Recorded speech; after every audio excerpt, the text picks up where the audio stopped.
नमस्कार दोस्तों, आज हम जिस विषय पर चर्चा करने जा रहे हैं वो है हाइपोथायरॉयडिज्म। हाइपोथायरॉयडिज्म को अंडर एक्टिव थायराइड रोग भी कहा जाता है।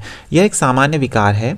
यह तब होता है जब आपकी थायराइड ग्रंथि पर्याप्त थायराइड हार्मोन नहीं बना पाती है। महिलाओं में खास तौर पर हाइपोथायरॉयडिज्म सामान्य रूप से देखने को मिलता है। ऐसे कई विकार हैं जिनके कारण थायराइड हो सकता है। इनमें auto immune disorder, thyroid removal, pituitary disorder और आयोडीन की कमी जैसे विकार हो सकते हैं। थायराइड ग्रंथि एक अन्य ग्रंथि द्वारा नियंत्रित की जाती है जिसको पिट्यूटरी ग्लैंड के नाम से जाना जाता है। हमारे शरीर में हार्मोन पिट्यूटरी ग्लैंड द्वारा रक्त प्रवाह के माध्यम से जारी किए जाते हैं।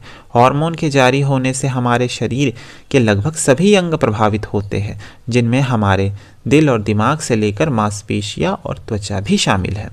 इस तरह से थायराइड हार्मोन का मुख्य उद्देश्य शरीर के मेटाबॉलिज्म को नियंत्रित करना होता है। हाइपोथायरॉयडिज्म के TSH लेवल पिट्यूटरी ग्लैंड आपके शरीर में हो रहे हार्मोन के उत्पादन को नियंत्रित करती है। इसका काम थायराइड उत्तेजक हार्मोन यानी TSH बनाना होता है, जो थायराइड ग्रंथि को यह बताती है कि कितनी मात्रा में थायराइड हार्मोन बनाने हैं। अगर आपको TSH स्तर असामान्य रूप से बढ़ता हुआ दिखाई देता है तो इसका मतलब समझिए कि आपको हाइपोथायरॉयडिज्म हुआ है। अब हम हाइपोथायरॉयडिज्म के लक्षणों के बारे में जान लेते हैं। तो हाइपरथायरॉयडिज्म के लक्षण और संकेत मूल रूप से थायराइड हार्मोन उत्पादन में होने वाली कमी और उसकी गंभीरता पर आधारित होते हैं। सामान्य तौर पर देखा जाए तो इससे जुड़ी कई परेशानियां होती है जो हमारे अंदर सालों से पनपती चली जा रही है, जैसे कि थकान, ज़्यादा ठंड महसूस होना, रूखी त्वचा, वजन का बढ़ना, चेहरे पर सूजन, आवाज़ का बैठ जाना, मांसपेशियों की कमजोरी, रक्त में कोलेस्ट्रॉल का स्तर बढ़ना, मांसपेशियों में दर्द, कोमलता और जकड़न, जोड़ों में अकड़न और सूजन के साथ दर्द, असामान्य और अनियमित रूप से मासिक धर्म, बाल झड़ना, दिल की गति धीमी होना, अवसाद, स्मरण शक्ति का खराब पड़ जाना। अब हम हाइपोथायरॉयडिज्म के कुछ कारणों के बारे में जानते हैं। तो हाइपोथायरॉयडिज्म एक बहुत ही सामान्य स्थिति है। कुल आबादी के अनुमानित 30 से 5% लोग हाइपोथायरॉयडिज्म से ग्रस्त होते हैं। हाइपोथायरॉयडिज्म पुरुषों में ज़्यादा, महिलाओं में होता है और इसका जोखिम उनकी उम्र के साथ बढ़ता रहता है। वयस्कों में होने वाले हाइपोथायरॉयडिज्म के कुछ सामान्य कारण हैं, जैसे कि हशीमोटो थायरॉइड्स। यह आमतौर पर तब होता है जब थायराइड ग्लैंड बढ़ जाता है और यह थायराइड हार्मोन बनाने की क्षमता को कम कर देती है।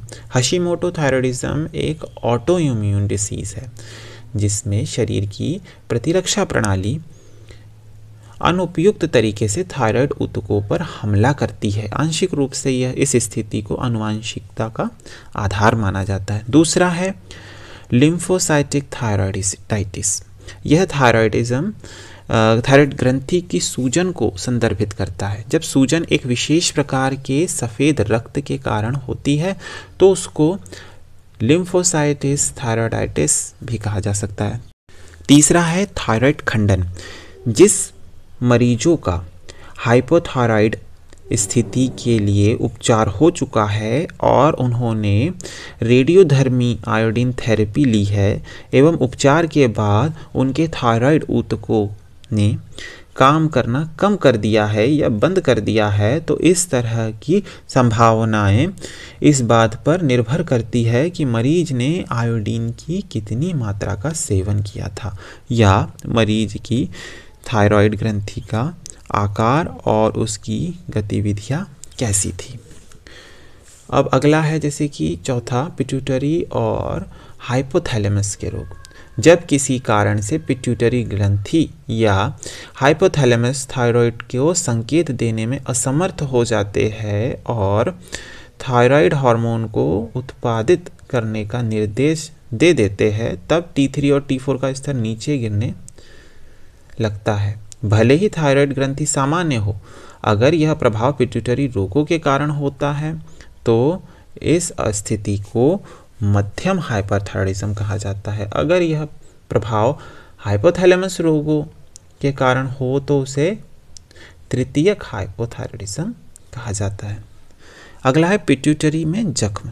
जब दिमाग की सर्जरी या किसी कारण से उस हिस्से में रक्त की आपूर्ति में कमी हो जाए तो उसका परिणाम पिट्यूटरी जख्म के इस मामले में TSH स्तर जो पिट्यूटरी ग्लैंड के द्वारा जारी किया जाता है वह कम हो जाता है और TSH में रक्त का स्तर भी काफ़ी कम हो जाता है। परिणाम स्वरूप हाइपोथायराइडिज्म हो जाता है क्योंकि थायराइड ग्रंथि अब पिट्यूटरी TSH द्वारा उत्तेजित नहीं की जाती। तो इस प्रकार हमने इसके लक्षण भी जाने, कारण भी जाने, इसकी मुख्य जानकारी जानी। इसके साथ साथ अब हम इसके रोकथाम के बारे में चर्चा अन्य वीडियो में करेंगे जो यौगिक चिकित्सा है। तो हाइपोथायराइडिज्म की जो यौगिक चिकित्सा है हमारी अन्य वीडियो में आप देख सकते हैं।